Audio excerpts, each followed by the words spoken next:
Hi, everybody. George Belsky along with Pete Gagliardi here for episode 23 of the RF Factor. Joining us is Joe Sullivan, retired deputy police commissioner from the Philadelphia Police Department, now with Lawman Supply. Joe, welcome. Um, Welcome to the show. Thank you. Glad to be here. So, Pete, do you want to start us off? Because I've got a bunch of questions, but I'm going to give you on the West Coast the first shot. Yeah, because we're a little behind the times here, about 3 hours worth. But hi, Joe. How are you? Good, good. How are you, Good. sir? Very well, very well. So, Joe, you have an impressive resume, and I don't know where to start. I mean, you've done every job in the Philadelphia Police Department, from the bottom all the way to the top. So, I do have a couple of questions. Um, you were you were leading the strategic implementation of Pinpoint, an evidence-led initiative focused on gun violence. Maybe you could give us the 411 on that.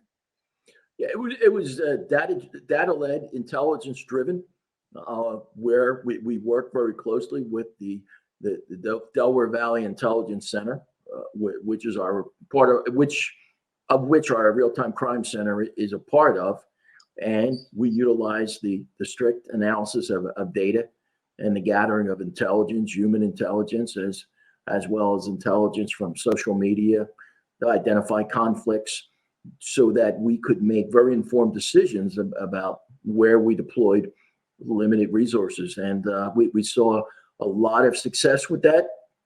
Violent crime is what was and continues to be a problem in a city like Philadelphia. But I believe that initiative, which was authored by and led by Commissioner Ross, was quite successful, and I think that just statistics would prove that out. But it was a very focused strategy, keeping in mind the importance of not alienating communities, especially communities of color, and focusing on those persons that were responsible, that very small number of people that were responsible for an inordinate amount of violent crime.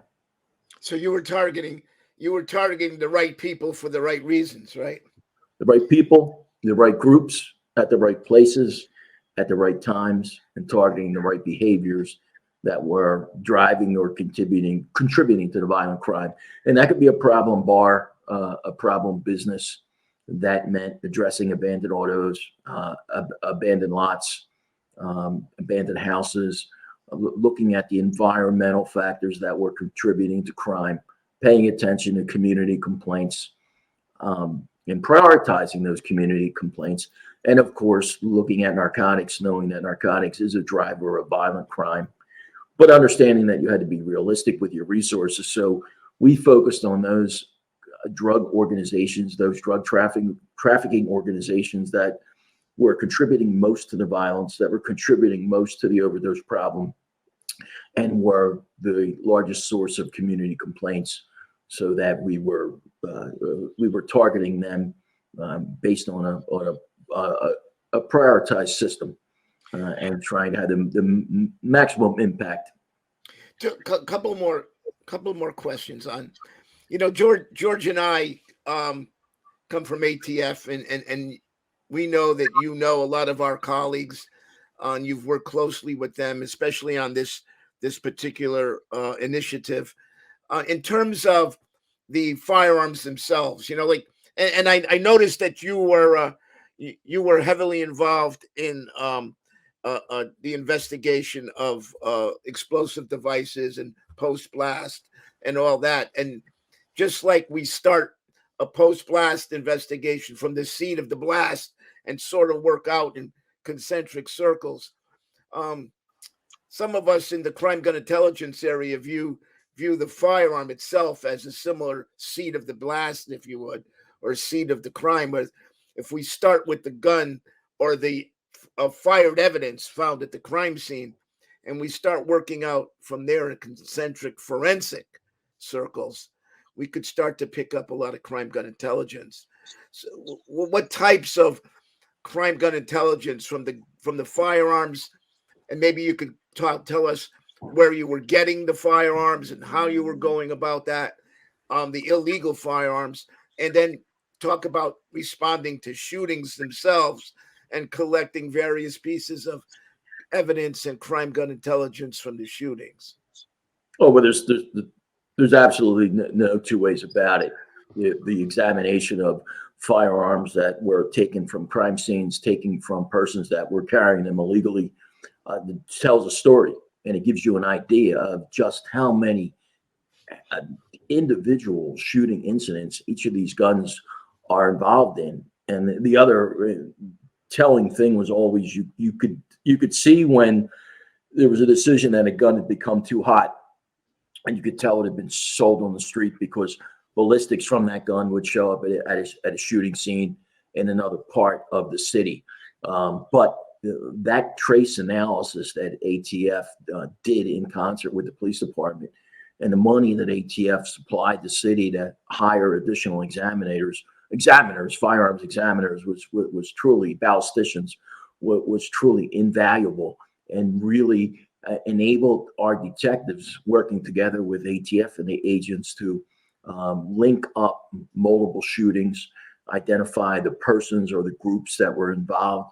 And that information, that intelligence, enables you not only to make arrests, and sometimes it does not enable you to make an arrest, but it enables you to deploy accordingly. And as I spoke to in the first question, make sure that we're targeting the right people and the right groups, and we're at the right place. And when you take that and you combine that with the intelligence you're gathering on social media, the intelligence you're gathering on the street from human sources of information, and you put that all together, you're able to have a very focused strategy. But the analysis of FCCs, the analysis of guns that have been seized, truly tells you a story and really enables you to make wise choices in terms of prosecution, in the terms of who you target and where you target. Now, was your operation? Were you getting submissions of firearms that were seized and evidence seized from surrounding towns and cities to Philly? Was this a regional type of operation, or was it just focused within the city limits of Philadelphia? It was really focused within the city limits of Philadelphia, and I got to tell you, I mean, the amount of intelligence that this joint initiative between the ATF and the PPD was generating.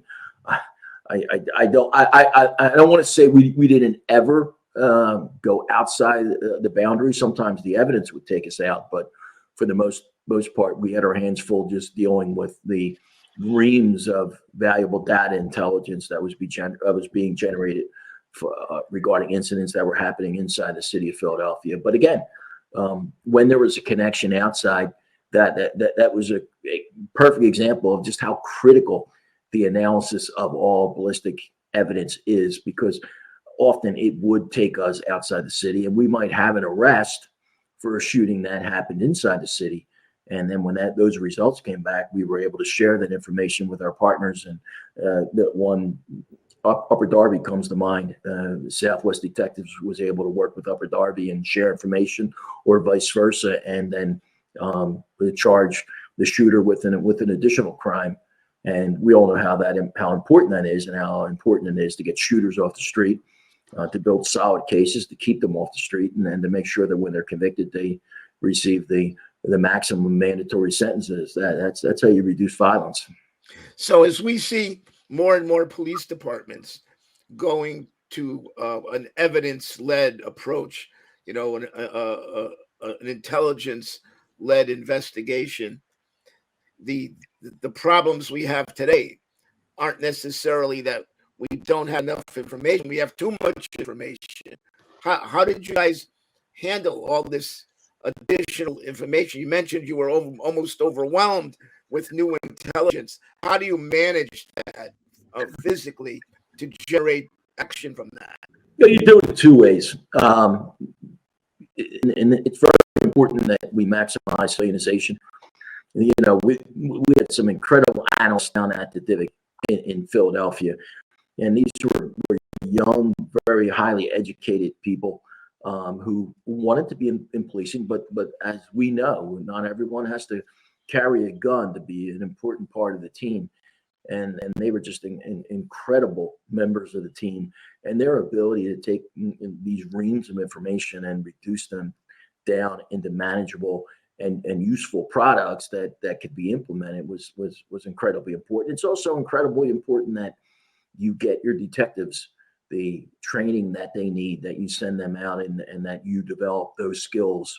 There's so many of our detectives, especially the younger ones, were really so impressive in the way they use technology, in which included the data we were getting from the ATF. I think that's why today, any major city that doesn't have a crime gun intelligence center in partnership with ATF is really behind the times and doing itself a disservice. But it certainly is maximize civilianization and maximize the training of the officers that you have. And it's something you should be considering in recruitment. We talk about the importance of education, and I do think it's important, but that doesn't mean it has to be a bachelor's degree.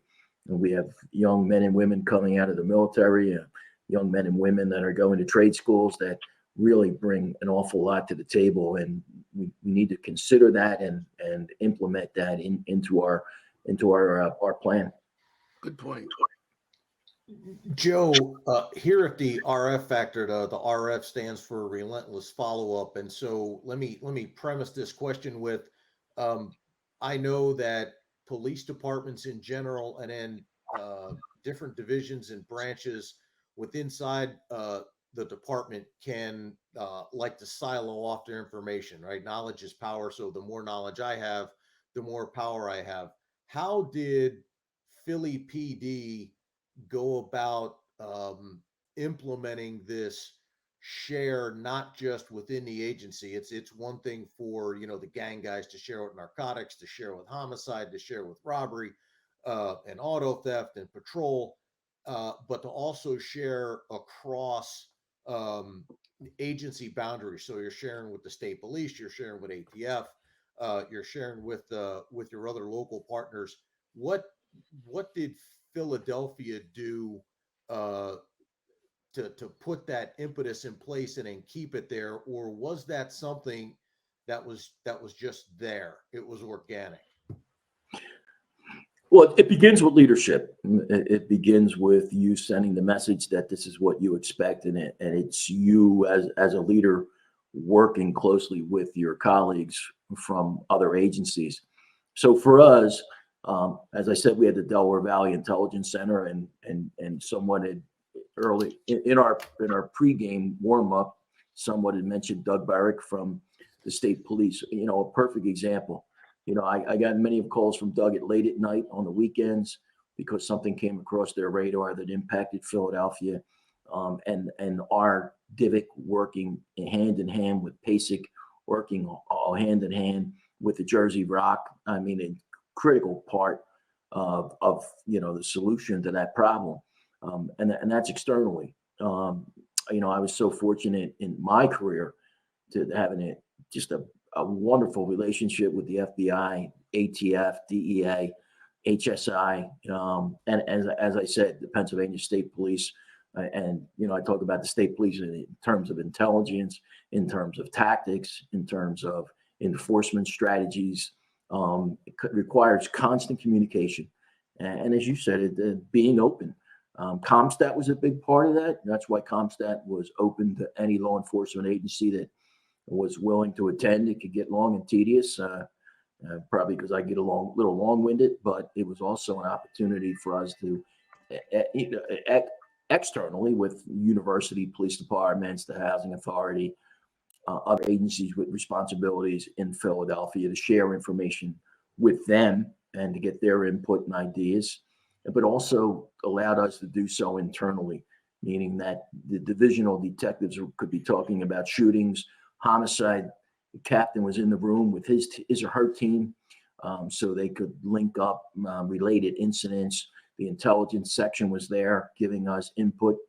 And I got to tell you, the one thing that I can't overstate the value of was when I turned my chair and turned around to the lower ranking, but incredibly important people that sat in the room behind me.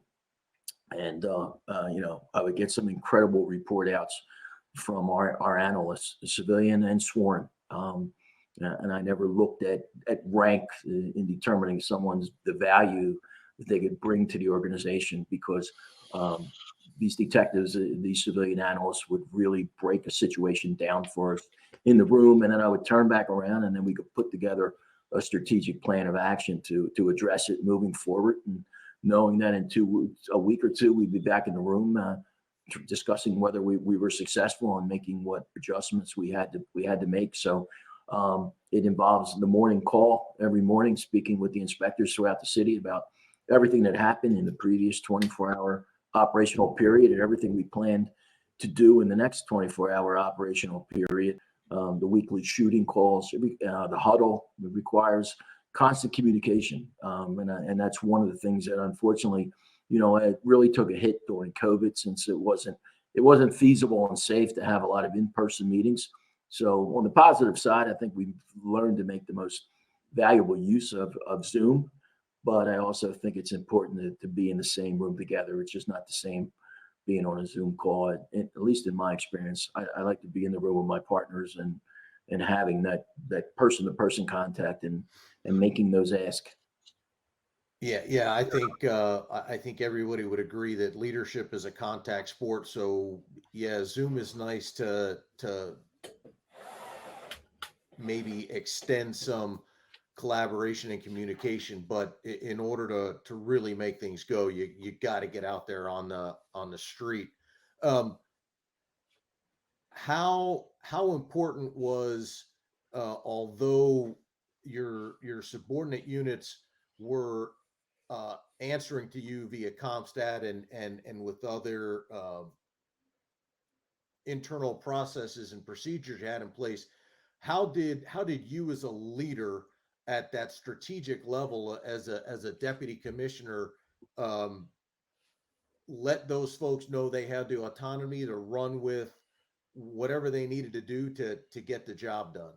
How did you get to do that as a leader? Because I know at the strategic level, sometimes we get so focused on one thing, we find ourselves doing the job directly below us. But how did you, what leadership tools did you use to give your folks the autonomy to carry on?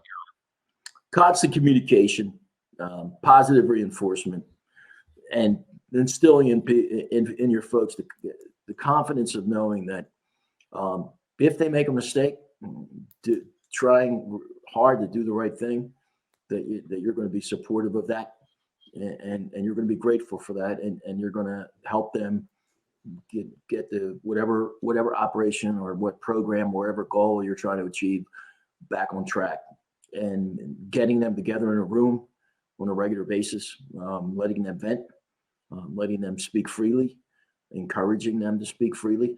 It's really, you have to ask if you want to hear what they have to say, and when they speak, if they disagree with you, you have to make them feel comfortable doing that. I think for me, I really made a concerted effort to surround myself with people who had very strong opinions, were very good at what they did.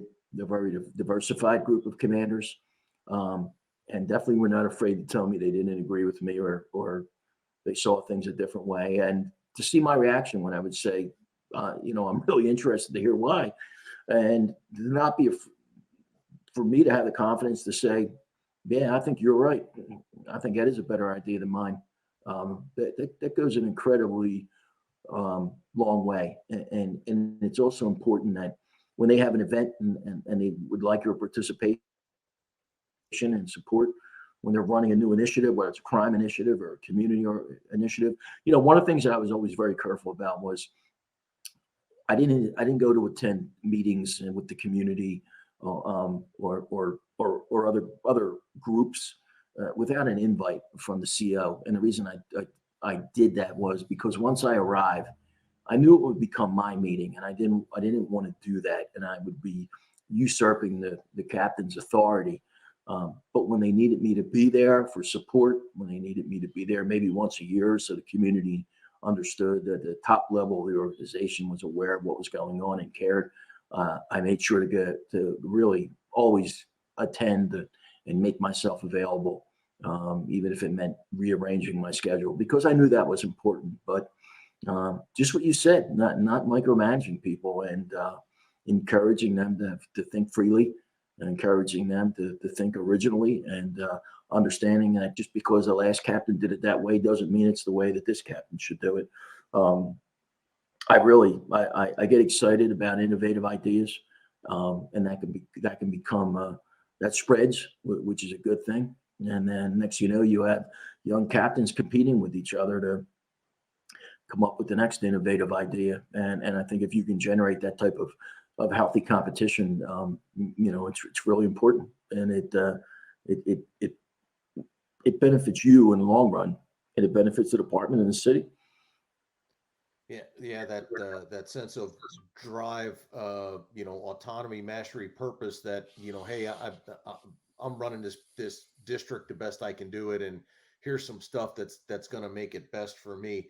I want to take just a step back for those folks in the audience that might not be familiar with how big the Philadelphia Police Department actually is. And in your role as deputy commissioner, what was your span of control, and how big is the Philly Police Department? Well, how big is it?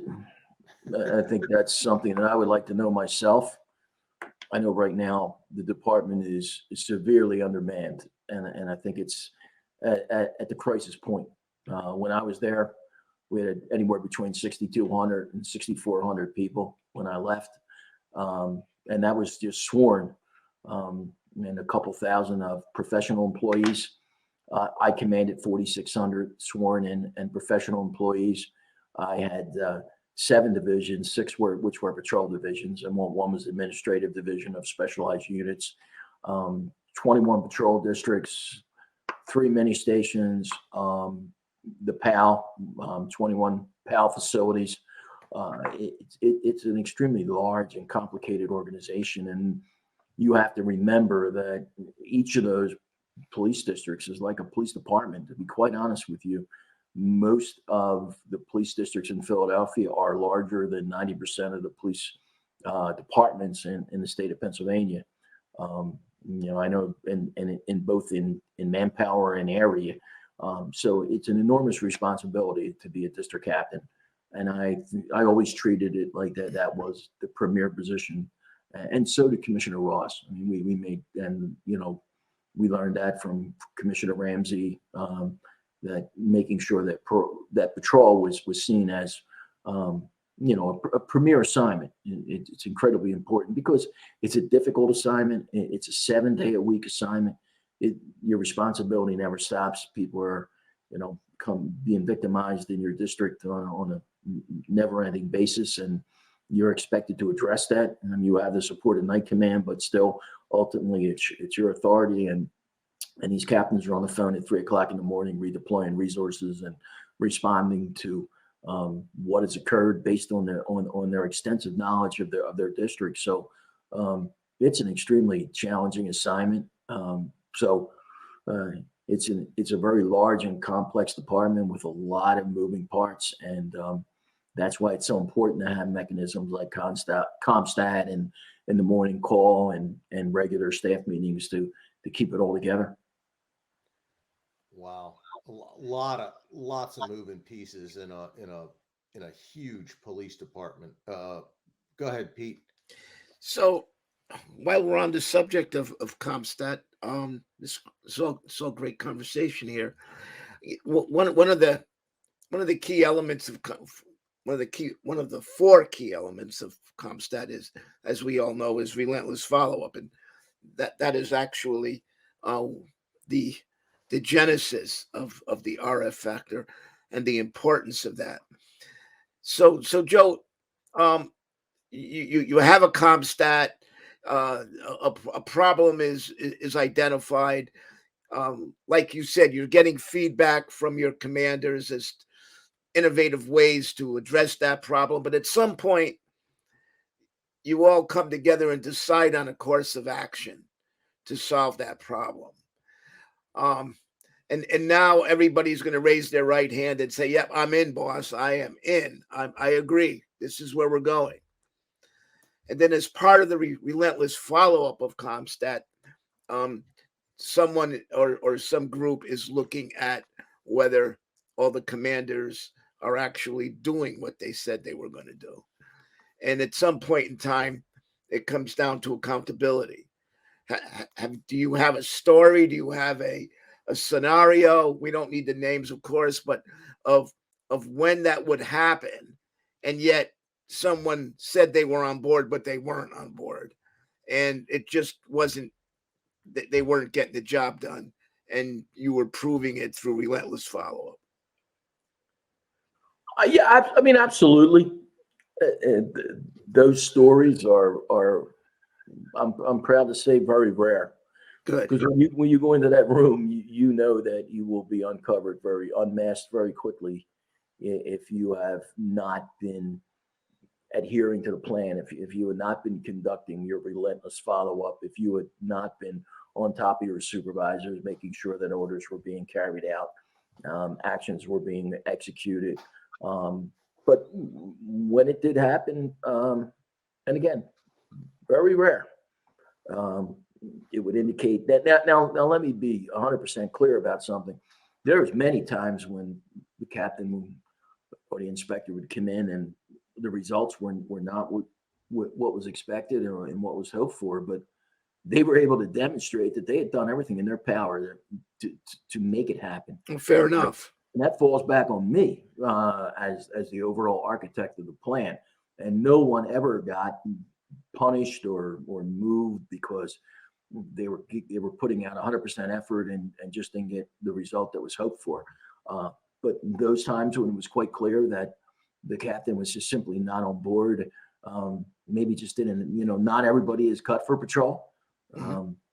It's hard. Some people are not. It's difficult for them to make tough decisions that impact people, to make tough disciplinary decisions when they're trying to hold people accountable.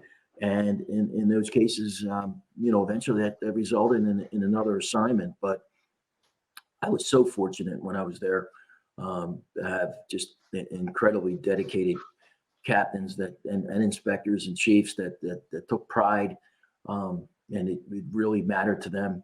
They were very committed to the community, so they took things personally, and as they should. Whoever says that you shouldn't take it personal should get in another business. If you're the captain of a district and innocent people are falling victim to gun violence or any type of violence, you need to take it personal, and really be passionate about what you do and passionate about making sure that it doesn't happen again and finding the people that perpetrated that violence. And one of the really sad things right now is the fact that, the department is so desperately undermanned that relentless follow-up is really not possible.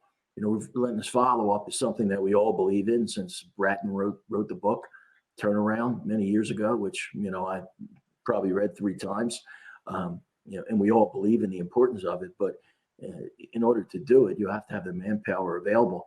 Right now, we have, homicide detectives in Philadelphia are carrying incredible caseloads far beyond, and it's not just Philadelphia, it's in other major cities where, before a detective has the opportunity to really work a case, he or she's got another one coming through the door. They're getting called out to another crime scene. And so it's definitely the challenge that is facing police leaders in America today, and in so many of our major American cities, where they're just having no luck in recruitment and not having any luck in retention. And there are 2 things we have to look at.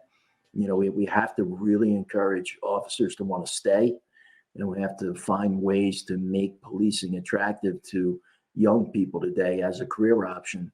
And I don't think there's a more pressing issue in policing right now. Joe,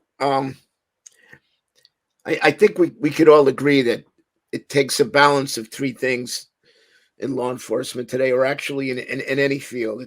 It takes people. They have to be executing some efficient processes, and to make people more efficient and effective. Today's we depend heavily on technology to do that. So people, processes, and technology, but it has to be in balance. I mean, you could reinforce your people through technology to make them more efficient, but you can't replace them with technology. And you've got to have that right balance. And from what I hear you say, is that um, the way things have gone in the last couple of years, the way law enforcement has lost people and not replaced people, that people element is just about, we've cut out the fat and we're hitting bone now. There's nowhere else, no more room to go, and we've got to replace them. We've got to build that up to get that proper balance established, or else things aren't going to work right. No, absolutely. And the one thing that there was a study done by PERF of departments that are not having a problem with retention or recruitment. And the one constant they found was officers in those departments feel supported by their leaders and by City Hall. And that's important. If you want officers to work, they have to know that if they make a mistake, or even if they don't make a mistake, but they become involved in an incident that, and as we know, there's no such thing as a pretty use of force. Use of force is use of force. And even when it's legitimate, officers can find themselves, being vilified for doing exactly what they should be doing it, the way they should be doing it. So that has to change if we're going to draw people to this profession. As well as, we have to look at the profession itself. Understand that this generation of potential new police officers are, they look at the job differently. They want to do a different type of job, and that's a good thing, not a bad thing. They want to be more involved with the community. They are technologically savvy. They bring that to the job. And I was commanding a barricaded incident one time, and we had a guy on a roof, and he had shot at police, and that's why we were called. And I can remember asking an older officer to draw me a diagram of the interior, because we were preparing in case we had to make entry. And very quickly, a younger officer bought the whole house up and on the real estate a market that had photos of the entire house. And I just kind of laughed. This says, okay, well, I feel stupid right now, but thank you for that. That's phenomenal. So that's a good thing.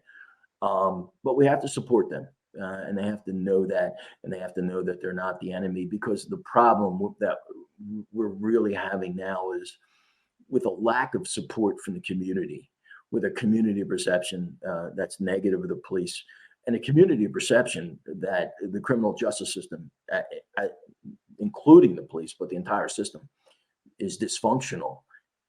It is causing people not to cooperate, not to come forward.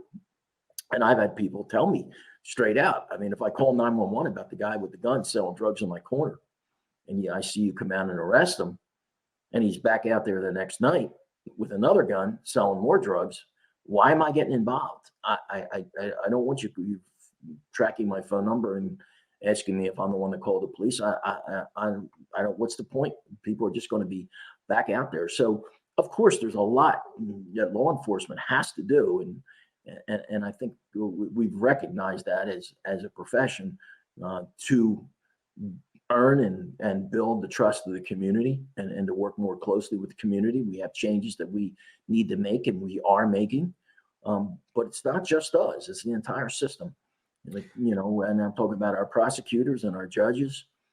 And again, we must all accept the fact that there's a small group of people that are bad and dangerous people, and they need to be taken off the street.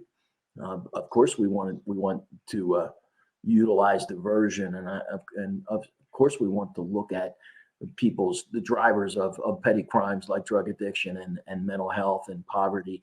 And we don't want to put people in jail for those type of things. But I'm talking about that core group of individuals that are contributing to, in some cities, you can have 10 or 15% of your worst criminals responsible for 60 to 70% of your violent crime. And then I refuse to accept the fact that reform means allowing them to remain on the street. There was a homicide overnight in the Roxborough section of Philadelphia, and that gentleman had been arrested for carrying a gun illegally with plenty of previous priors under his belt. He had been arrested on the 24th and was out of jail in less than 24 hours.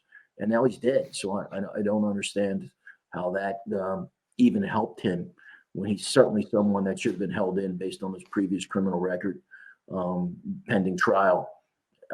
So we have to look at the whole system. And that includes the police, but it's not limited to the police. I think that you've hit on a very key point here, that is almost universal in law enforcement in law enforcement challenges today. I don't want to say problems, in law enforcement challenges. And before we started today, I had asked you a question about red light cameras, and it was a side conversation. And it really was just icebreaker conversation. And you told me that the cameras are okay, but the whole system has to be there. In other words, if it's got a paper license plate that nobody could read because it's been out in the weather and it's flapping around, the camera's not going to identify the car. So they could go through all the damn red lights they want. So the whole system has to be there. If the person that doesn't have a registration, or it's a stolen car or whatever, the red light camera isn't going to have very much impact. And I think that simple conversation on that red light camera really brings us to this larger issue of that there is a criminal justice system, and the police are perhaps at the front end, the tip of the spear. But there's a whole other system that has to work the way it's supposed to work for everyone to be successful. And I think that's what you've hit upon. And it's a big problem today. And I think that the people of Philadelphia who've listened to you a few minutes ago talk about the dedication of your commanders and all of the good work they were doing, and their attitudes, and everybody was aligned. I think they should be proud of that. But I think that what needs to be examined is the whole criminal justice system working the way it's supposed to. Because at the end of the day, everybody blames the tip of the spear. No, absolutely. And, towards the end of my career, it became harder and harder. And I had to be certainly a lot more patient with my commanders at Comstat, because when their officers are making record-breaking numbers of arrests for illegal firearms possession, and I'm talking about previously convicted felons, drug dealers, people with extensive criminal records and prior VUFAs, Violation of Uniform Firearms Act, and they're not being held, they're on probation or parole, detainers are not being lodged, they're being released on little or no bail, they're not being properly charged.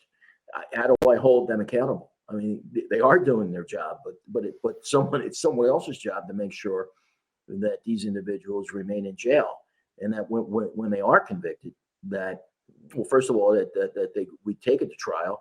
We don't offer plea deals that allow them to plead out to a misdemeanor and walk out on non-reporting probation, or the case is just not prosecuted, and then expect to hold. I can't just hold them accountable at that point when the system is failing them and failing the people of Philadelphia. So one of the things I always stress was we need to do our job.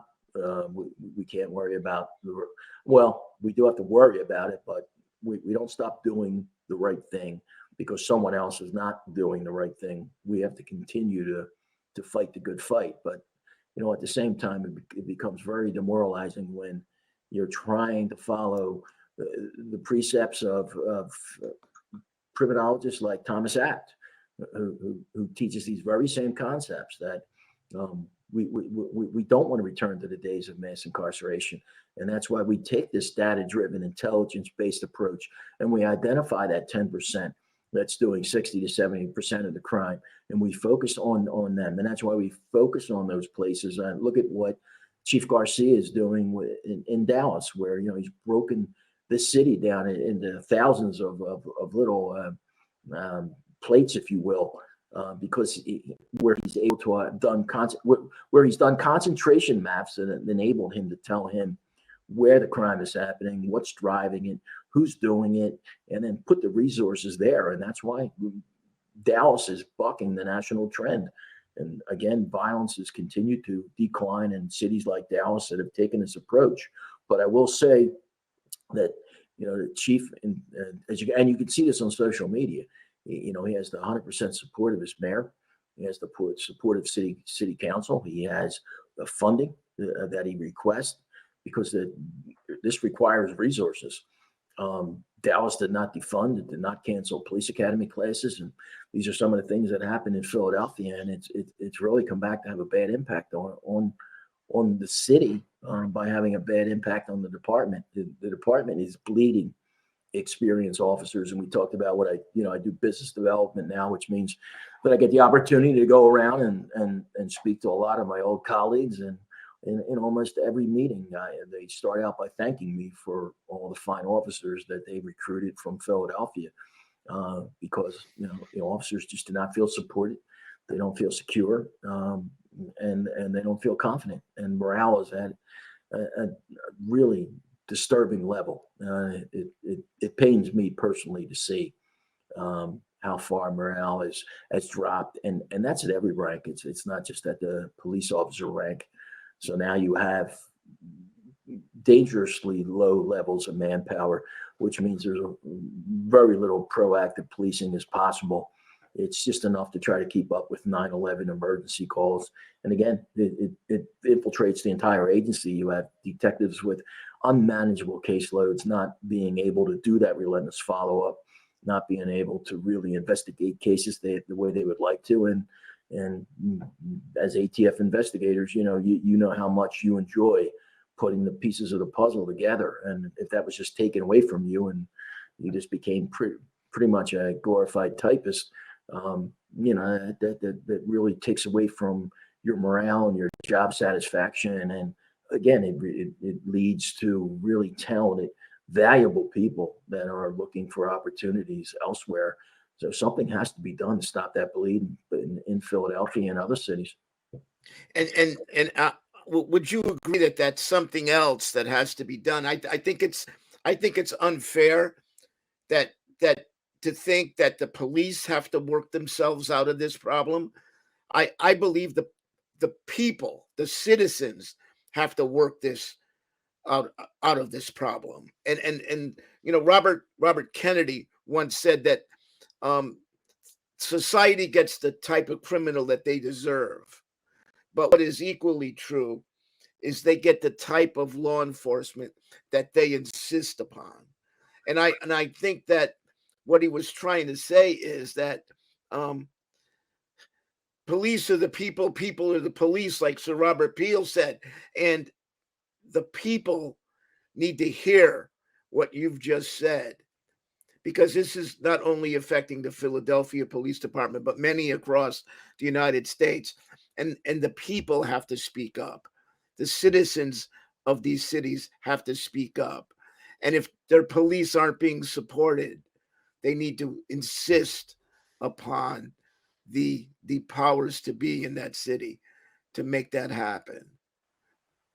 Anybody agree? You're absolutely disagree? Correct. The only way out of this problem now, that responsibility lies with the public, that they demand that policies change, that they demand that, listen, they have every right to expect the police department to be held accountable, for its officers to be held accountable. I think you can say that that's being done in Philadelphia. But by the same token, it's not just the police, the entire system and every facet of the system, and the persons leading those facets have to be held accountable for the decisions they're making and the impact that they're having. And in Philadelphia, the negative impact of a dysfunctional criminal justice system is falling almost entirely on poor communities of color. They're the ones bearing the brunt, and very heavily on juveniles. We just lost another child to gun violence, a young man, 15 years old, who was just carrying a case of water across the street, hit with armed gunfire. It's just absolutely heartbreaking as a parent to watch his father be interviewed on the news. And I often wonder, where is the outrage within the public to say enough is enough? I hope that comes soon. I don't know how much worse it's going to get. The thing that bothers me is that Philadelphia in 2021 set an all-time record for homicides. But I think it's an even more disturbing statistic when you look at the fact that Philadelphia had more homicides and continues to have more homicides than New York City. Philadelphia is a city of 1.5 million. New York City is 8 million. Wow. More homicides than Los Angeles. That's what should really disturb people when you break it down per capita. Wow. And realize just how bad the situation is. Wow, that's amazing. So Joe, the couple things that I think are super interesting that you had mentioned, and I want to go back to the recruitment and retention phase, because I think officer wellness and resiliency plays into such a big part of that. And so certainly officers, no matter where they're at in the chain of command, are responsible for their own wellness and resiliency. But what does, or what should an organization do along those lines? Because I think resiliency among our officers is a leadership issue. How did you in Philadelphia address that, if at all? Or if you were back in the game, how would you do that, knowing what you know now?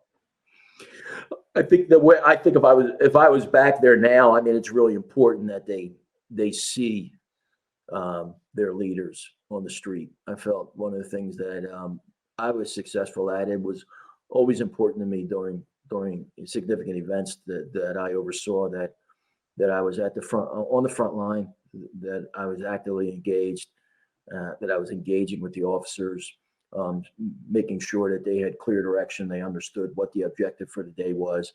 They understood the rules of engagement, and they saw that I was out there and enforcing those, and just encouraging them.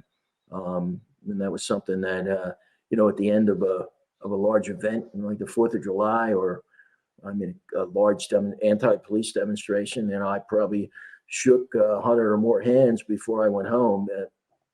It seems like something insignificant, but it's really not. And we know, as cops, and we all say we could care less, but we all do.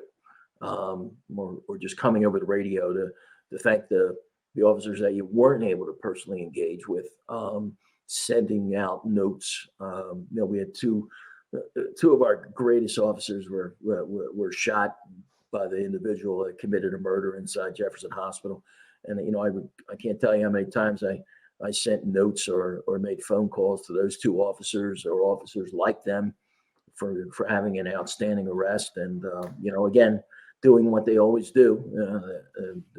They saw the U-Haul truck that the murderer was escaping in. And when they engaged him, he fired on them with a .223, and the one officer has suffered severe and long-standing injuries. And you never know when that's going to happen. So taking every opportunity you can to recognize individual behavior and do it individually, like a phone call, and changing culture. So many times I would read an amazing job that happened overnight, and it was a situation where clearly deadly force would have been justified under the law and under department policy. But, officers just took the moment they needed to rethink, reassess, recalibrate, and utilize, the time-proven tactics of time, distance, and talk. and they were able to resolve a situation. And, you get a phone call from me, and, when my aide was making the phone call, the first question the officer would have, am I in trouble? But so it's important that, they begin to learn that they get calls from the executive level, not when they're in trouble, but when they've done something extremely well, because they're going to tell 100 other officers that you called and you did that. And that really has an impact through the organization. They remember that, and they remember it the next time they're in a similar situation and say, hey, I think I should do it the same way again. And it's the example that you set. But also when you have a critical incident, I was so lucky to work under both Rich Ross and we both worked under the great Charles Ramsey. I learned so much from him. And, when you have a critical incident, you don't try to identify particular officers and say, I think he or she should go to counseling. You send everybody to counseling, and you take the stigma out. Everybody went, and all anyone knows is that everyone went. Nobody knows if someone decided to go back again on their own. And many times an officer will. And then, of course, you look at other issues about, doing what you can to try to reduce auto accidents. We had some really, really egregious auto accidents where, officers with the best of intention, drove in a manner they shouldn't have, trying to get to an emergency, trying to get to a citizen in need, but they can't. And I would make sure that everyone had to watch that video. I want every one of you to see that video, not because I want to embarrass anyone, or not because I'm mad or I'm angry, but because I'm scared to death that I'm going to lose an officer. And I don't want to let that happen. And the least thing I can do is to try to make everyone understand why this is such a big deal. So watch this video and think about that the next time that you have to hit the lights and sirens. So I think it's a combination of everything. When an officer gets hurt seriously, if you can't get to the hospital, you need to get on the phone, make sure that they're aware that the deputy knows they've been injured. The deputy cares. The deputy's called to make sure they're getting the treatment they deserve. If they're not, there'll be a captain walking through the door at any second to make sure that changes. These things are really vitally important, and it impacts the way they look at the organization. So Joe, when you were getting ready to deploy teams of uniform officers at an anti-police demonstration, what were some of the type of things you would tell them at the pre-briefing?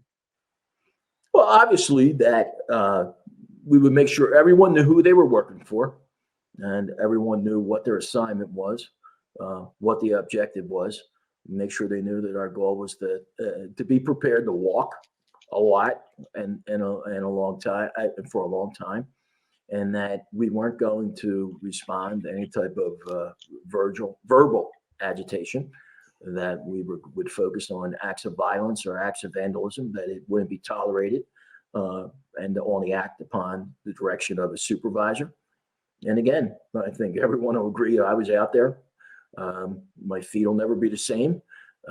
They weren't too good to start with, but that was really important. And the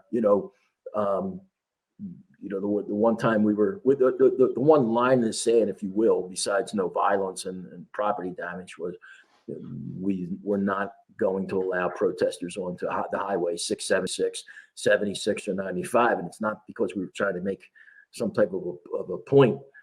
It's because it wasn't safe. It wasn't safe for them. It wasn't safe for the motorists.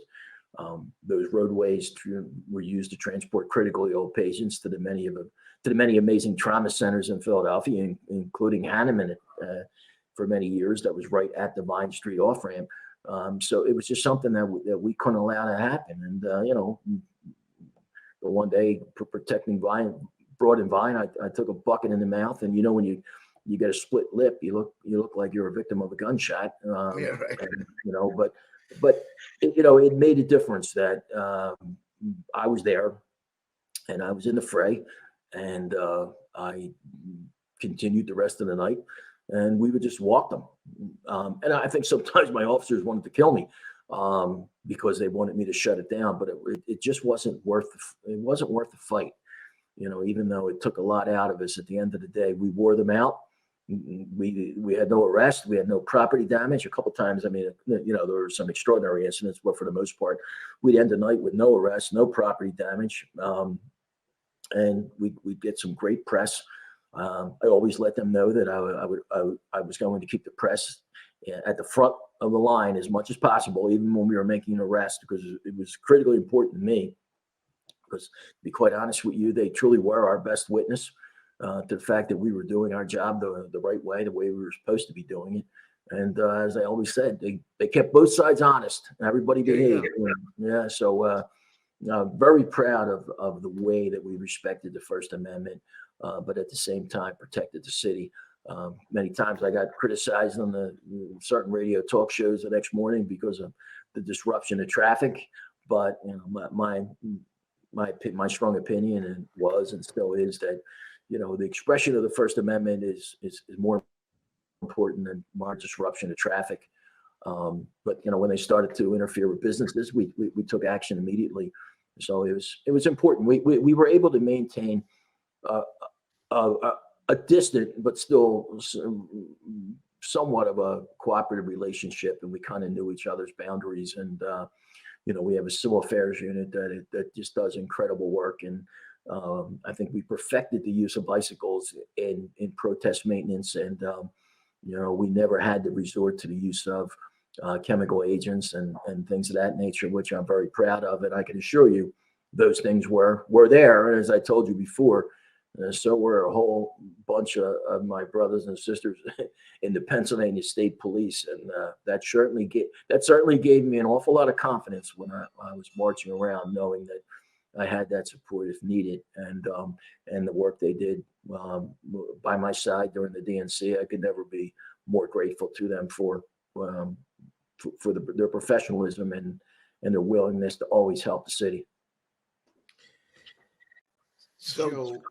Go ahead, George. We got, I think we're winding down in the last 2-minute warning here. Yeah, I just wanted to close the loop on this.